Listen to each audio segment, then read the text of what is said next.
Welcome to Lo-Fi Stories. I'm Harry, your quiet guide for tonight's mystery. Before we begin, take a deep breath, and tell me where in the world are you listening from tonight? Let's begin. The Case of Arthur Marin. It began, as many quiet tragedies do, with a sound so faint it might have gone unnoticed, a knock at the door, deliberate but hesitant.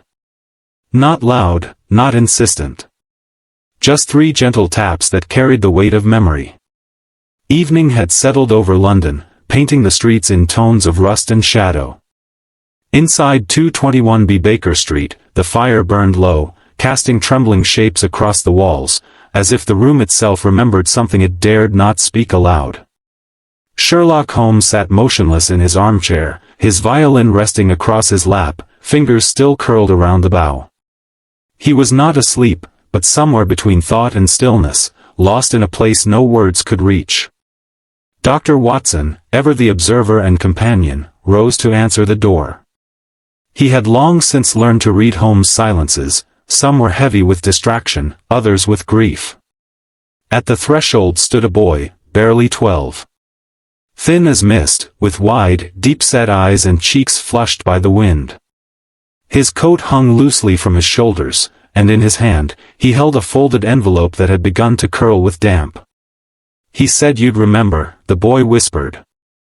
"But that you wouldn't want to."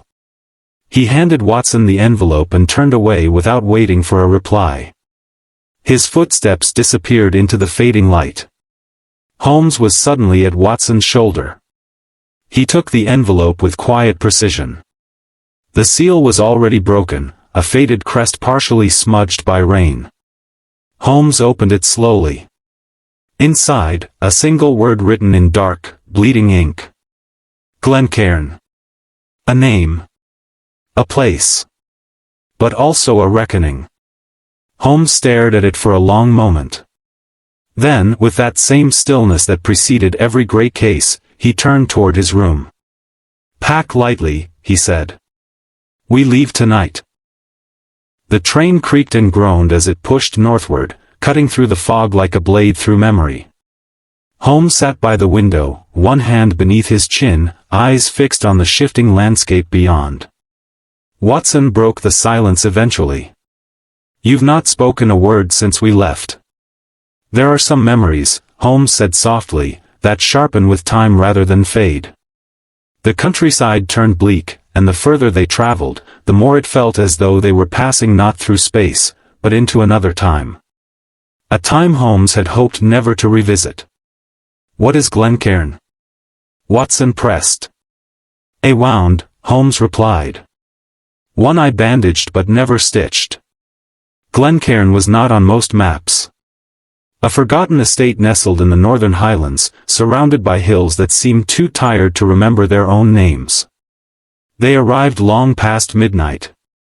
The station was barely a platform, lit by a single swaying lantern. A black carriage awaited them, its driver silent and pale.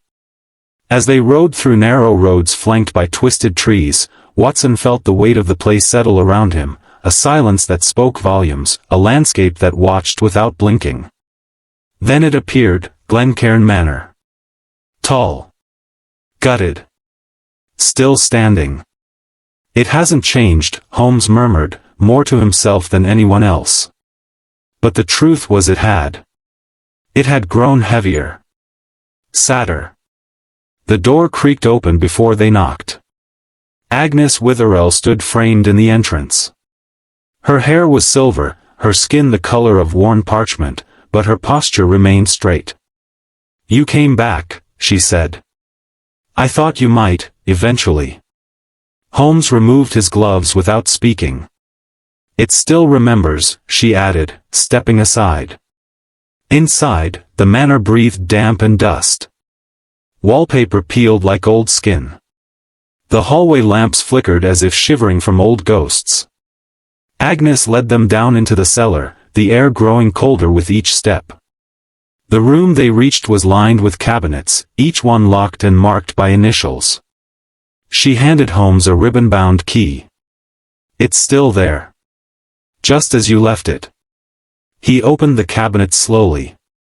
Inside, a wooden box, sealed in wax, carved with the initials AM. Watson watched Holmes carefully. The man who never trembled now held his breath. Arthur Marin, Holmes whispered. The boy who remembered too much. The box held files, pages stained with time, notes scrawled in Holmes' younger hand. There were drawings, test logs, personal letters. Arthur had been admitted to the estate under mysterious circumstances. Not for treatment, but for study. He remembered everything, Holmes said. Even the things no one told him. That's impossible, Watson muttered.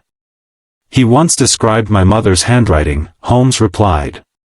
I never showed him her letters. There were pages upon pages. Arthur's dreams. His fears. And tucked in the back, a page labeled Exit Status, Unknown. Watson looked up. What happened to him? Holmes did not answer. Not yet. They pried open a sealed wing of the house, long boarded up. Inside, the air was thick with mildew and memory. A single bed. A cracked mirror. Drawings covering every wall. Watson saw faces. A violin. A tower. A maze. And in the center, a journal, cracked at the spine. Its first page read. When the man forgot me. Watson turned to Holmes. This child, he was part of your life? He was my responsibility, Holmes said. And my failure. They stood by the lake behind the manor, shrouded in morning mist. And from that mist, a figure emerged. Not a boy. A man. But the eyes, those belonged to Arthur. You left me, Arthur said. I tried to save you. No. You tried to erase me. Arthur's tale spilled slowly, like a dam cracking after decades. Of scientists who came after Holmes. Of people who feared his mind. Of years spent alone, remembering everything. You faked my death, Arthur said. To keep them from using you. You turned me into a ghost. Holmes said nothing. Not because he disagreed, but because there was nothing left to defend. Arthur handed Holmes a folded drawing. Holmes opened it. It was of him, laughing.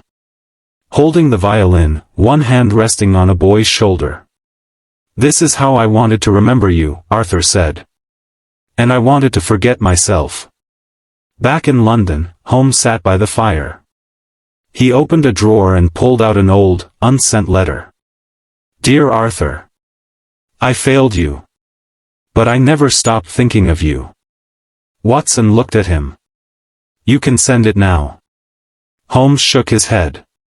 He already knows. Holmes took Arthur's file and placed it among his others. Not in a hidden drawer. But on the shelf. Where it belonged. No more erased names, he said. No more silence. Thank you for listening to tonight's story. In the quiet places of memory, some voices still wait to be heard. Some stories demand more than solving, they ask for remembrance. And so I ask you, what would you have done if you were at the place of Sherlock Holmes?